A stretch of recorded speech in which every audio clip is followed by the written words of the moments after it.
relax. I'm not that good. Fine. I apologize for the shirt right away. I know what you guys are thinking. This guy's an asshole. My grandma got it for me, so I'm gonna play the grandma card. She told me, I told her I'd wear it. I promised her. Have you ever been walking down the street and you see someone like 2 blocks away who you kind of know, but not really? You don't really want to say hi to them, but you make eye contact with them, so now you know you're obligated to say hi. You're too far away to yell because that'd be crazy, so you have to wait until you're close enough so you can say hi to them and get it over with. So you put your headphones in and you're staring at your feet, and you look up at the last second to see if you missed him, but he's right beside you staring you in the eyes, and he's like, "What's up, guys?" But you're the only one there, and all your fears about being a schizophrenic finally come true, so you yell, "I'm the real me," and you stab him, and then the hits your hands, and you think, "Thank God I ran track in high school."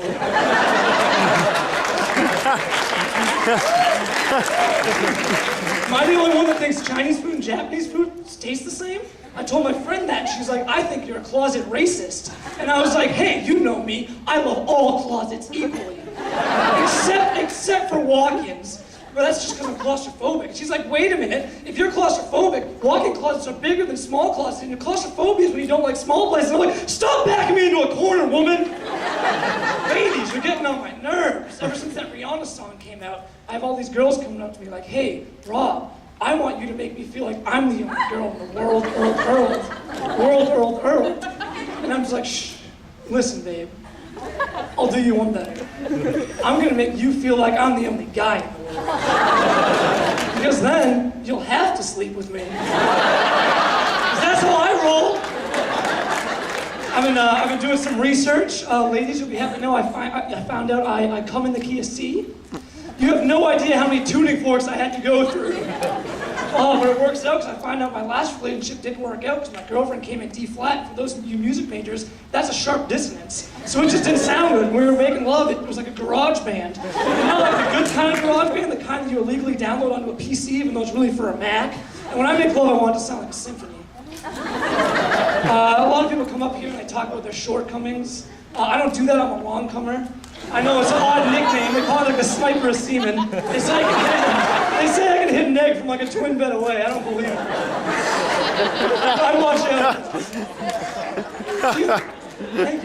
Do you think the guy who invented abortions did so before or after his son was born? The son's like, "Dad, what do you do for a living?" He's like, "Well, son," tosses his hair, "you're a huge inspiration." "Oh, are you philosophy majors out there?" "Oh, well, what if the guy who invented abortions was aborted?" "Well, that means abortions were already invented. Pick a real major." I'm sorry.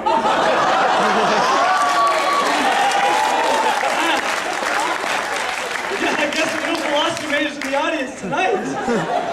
Oh, I apologize. I don't want to make you feel dumb. I feel dumb all the time. Like the first time I thought I had sex. The first time I thought I had sex was a lot different than the first time I had sex. I can tell you that. I was in my room texting this girl, and she was like, "You should come over." I said, "Okay." And she said, "Bring a condom." I said, "I'm already wearing one." And then I came. Now that's a pretty good college joke, I feel. When my mom asked me, "Hey, what are you doing tonight?" I can't tell her that. I have to say, "Remember that time you walked in on me on my phone with just a condom on?" She's like, "Rob, what are you doing?" My dad's like, "Is he fucking that phone again?" And that's why we switched to Verizon. I told the AT&T guy who called me at 10 a.m. this morning. Oh, so early. I was tired after the Wiz concert. Did you guys go to that? Woo! All right, 6,000 tickets sold, 3 of you went. You'll like this next part. I learned a lot from the Wiz concerts because I've never been to a rap concert before, and he went out there and I thought it was just him. But he went out there and had 7 of his friends lined up behind him who got to say like 1 word per song. And I thought, like, that's great. Like, what if I did that as a comedian? I just had like 7 of my friends come up here, and if I didn't feel like talking, they could say a couple words. Like, I would just be like, "Yo, they say that robots can't feel love." And my friend jumps in and he's like, "Oh, then what's a vibrator, ladies?" And I'm like, "Yeah, homeboy," and we high five. The other thing I noticed about a rap concert is like, when rappers get into their songs and they're feeling it, they just like slowly take their shirt off and keep going and everyone goes nuts. And I thought, like, if I did that here tonight, people would be like, "What is he doing? He must really like that joke." I'd be like, "Wait, is that chest hair? It looks like he drew it on with a pen."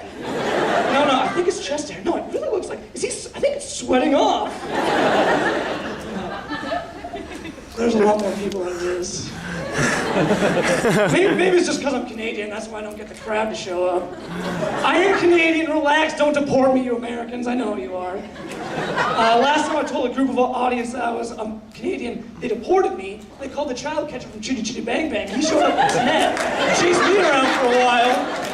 Finally, he caught me, threw me in his back. I'm banging on the iron bars. He galloped till he hit snow and dumped me. It took me 3 months to get back. I got lost in the candy cane forest and ran into Charlie Sheen. He was dressed as an elf fucking a squirrel. I was like, hey, man, what are you doing? And he was like, well, I went crazy, so Hollywood deported me. I was like, I know, I meant with the squirrel. And he was like, I don't think squirrels can eat candy here in the candy cane forest, so I'm giving them some of my nuts. Relax, I pretended to laugh too. I had to, otherwise they wouldn't give me the map to get out of that place. Try crossing the border with a map like that, they make you feel like a Nazi on his birthday. It's eerie. Personally, I think Nazis should have fun on their birthday. You take them out, buy them a couple of drinks, get them blacked out drunk, introduce them to the nice lady at the end of the bar who's about his age. They fall in love, they want to get married, so you foot the bill, you fly them to Vegas. Hey, why not? I'm not going to step inside true love. They get married, they decide they want to consummate, but you find out she's Jewish, but he's too drunk, so you film it. Why not? It's Vegas, right? The next morning he's lying there with a big smile on his face, next to the woman of his dreams. You wake him up, you show him the YouTube video, wow, 3 million hits? That beats the surprise cat. That's a good call. Then you have to tell him that she's Jewish, and he starts to have a heart attack, but the irony is it's not out of anger, but out of love, and he finally found true happiness. And then he dies, and you kind of feel bad, because he's been repenting his whole life. He's 87, and he's the Pope. You didn't see that coming. Even the Pope-mobile can't outrun sin. My dad told me I could tie in a Nazi joke with the candy cane forest, Charlie Sheen, and being deported, but I did it. Take that, Dad! Take that! I'm in college for a reason. I volunteered recently at the Battle of the Badges. That's the firefighters versus police officer battle, where they fight on the ice in a game called hockey. And I told my friend, I was like, hey, what's going on? I thought they'd like each other. They're part of the same group. They all serve the common good. And he was like, oh no, man, firefighters and police officers, they hate each other. It's because the police get all the bad credit and firefighters get all the good credit. And I was thinking about it, and he's kind of right. You know, there's rap songs about it, like F the police, come straight from underground. I mean, I'm not gonna bust it out. I'm not gonna do that. But you never hear anything bad about a firefighter. It's never like, hey man, how was your night last night? Oh, last night I was sleeping, I smelled some smoke. Some dickhead started making a ton of noise, broke down my door, woke me up from my goddamn slumber, dragged me out of my house, saving my life. Then next thing I know, I look over there and he's giving my mom mouth to mouth. You don't have to use tongue. Oh, yeah, screw Dalmatians, man, and firefighters are dicks. You never hear someone say that, but I thought, you know what, if the police and firefighters, you know, if they can work out their differences, why not step it up a notch? How about FBI, CIA? That would be a great thing on the ice. You would never really know when the game started or when it ended. They drop the puck, toxic gas comes out. Halfway through the game, the goalies are double agents, start letting goals in.